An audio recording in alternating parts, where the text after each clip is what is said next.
हरिलाल की, सच्चिदानंद भगवान की। राधे राधे। सुखदेव जी कहते हैं कि कारुस देश का एक राजा था जिसका नाम था पौंड्रक। वह अपने आप को भगवान मानता था, स्वयं को वासुदेव मानता था और कृष्ण की तरह शंख चक्र गदा पद्म लिए, सिर पर मोर पंख का मुकुट धारण किए, गले में वैजंती माला धारण किए, पीतांबरी पहनकर मुरली लगाकर इधर उधर फिरता और कहता कि मैं ही असली वासुदेव हूं, मैं ही असली भगवान हूं और मैं ही असली श्री कृष्ण हूं। जो द्वारका में रहता है कृष्ण वो तो नकली है। उनके ऐसे कई मित्र थे जो द्वारकाधीश के परम विरोधी और उनके परम मित्र, जिसमें काशीराज, काशी नरेश, वह भी उसका समर्थन करता था। ये जहां कहीं भी जाते, किसी भी सभा के अंदर जाते तो यही कहते कि जो पौंड्रक है वही असली वासुदेव है, यही असली भगवान है और द्वारका वाला तो नकली है। एक बार की बात है, पौंड्रक ने अपने एक दूत के साथ एक पत्र लिखकर द्वारकाधीश भेजा। उस दूत ने द्वारिका में जाकर द्वारकाधीश के सामने ये पत्र पढ़कर सुनाया कि हे द्वारिकाधीश, मैं कारुस नरेश पौंड्रक असली भगवान, मैं ही असली वासुदेव और मैं असली कृष्ण हूं, तुम तो नकली हो। इसलिए ये नकली अपना भगवान का जो ये पाखंड यहां पर नहीं चलेगा। तुम्हारे पास जो भी शंख चक्र गदा पद्म है वो अपने छोड़ दो और मुझे दे दो। द्वारिकाधीश उस दूत के इस पत्र को सुनकर क्रोधित हुए और अपनी विशाल सेना लेकर उस पौंड्रक के ऊपर आक्रमण कर लिया। पौंड्रक को उस युद्ध भूमि के अंदर सामने देखकर कहने लगे, हे पौंड्रक, तुमने पत्र में क्या लिखा था कि मैं असली वासुदेव हूं और तुम नकली हो। अपने जितने भी जो अस्त्र शस्त्र है जो धारण किए वो मुझे दे दो। लो, मैं तुम्हें अपना पहला सुदर्शन चक्र तुम्हें प्रदान करता हूं। यदि तुम असली भगवान हो तो उसको धारण कर लो, उसको संभाल लो।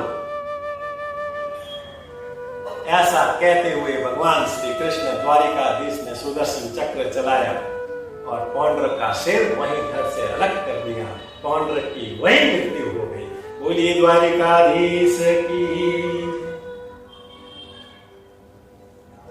उसी युद्ध भूमि के अंदर काशी नरेश, काशीराज भी उस युद्ध के अंदर पौंड्रक का साथ दे रहे थे।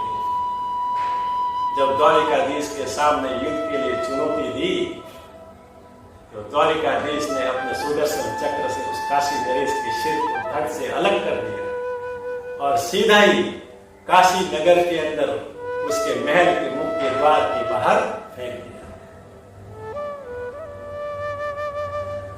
जब काशी नरेश का पुत्र दुर्जय अपने मृत पिता के सिर को मुख्य द्वार पर देखा तो दुखी हो गया, विलाप करने लगा और उस द्वारिकाधीश से अपने पिता की मृत्यु का प्रतिशोध लेने के लिए तांत्रिक यज्ञ का आयोजन किया।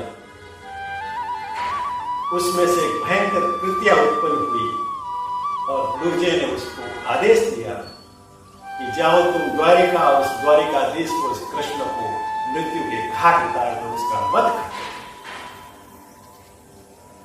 कृत्या ने अपने दुर्जय राजकुमार का आदेश पाकर तुरंत द्वारिका में चली आई और द्वारिकाधीश के महल के बाहर उनको चुनौती देने लगी। द्वारिकाधीश तुरंत बाहर आए और अपना सुदर्शन चक्र चलाया। उस कृत्या के टुकड़े टुकड़े हो गए और वहीं उसकी मृत्यु हो गई। परंतु सुदर्शन चक्र वहीं रुका नहीं, तुरंत काशी राज्य में गया और काशी नरेश के पुत्र दुर्जय का भी सिर धड़ से अलग कर दिया। और इस प्रकार से काशी नरेश, उसका पुत्र दुर्जय और पौंड्रक भगवान श्री कृष्ण द्वारिकाधीश के सुदर्शन चक्र के द्वारा मृत्यु को प्राप्त हो गए।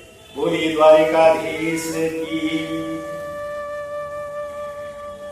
फिर सुखदेव जी कहते हैं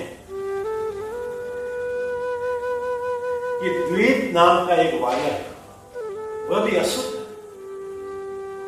जो गोमासुर का परम मित्र था, जब उनको यह समाचार मिला कि द्वारिकाधीश ने अपने परम मित्र भौमासुर का वध कर लिया,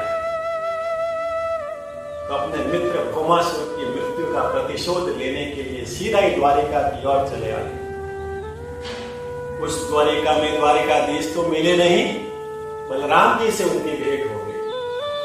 दोनों के बीच में भयंकर युद्ध हुआ,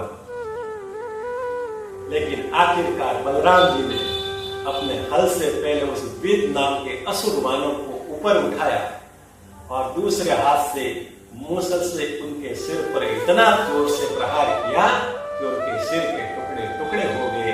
विद नाम का वो असुर मानव की वही मृत्यु हो गई।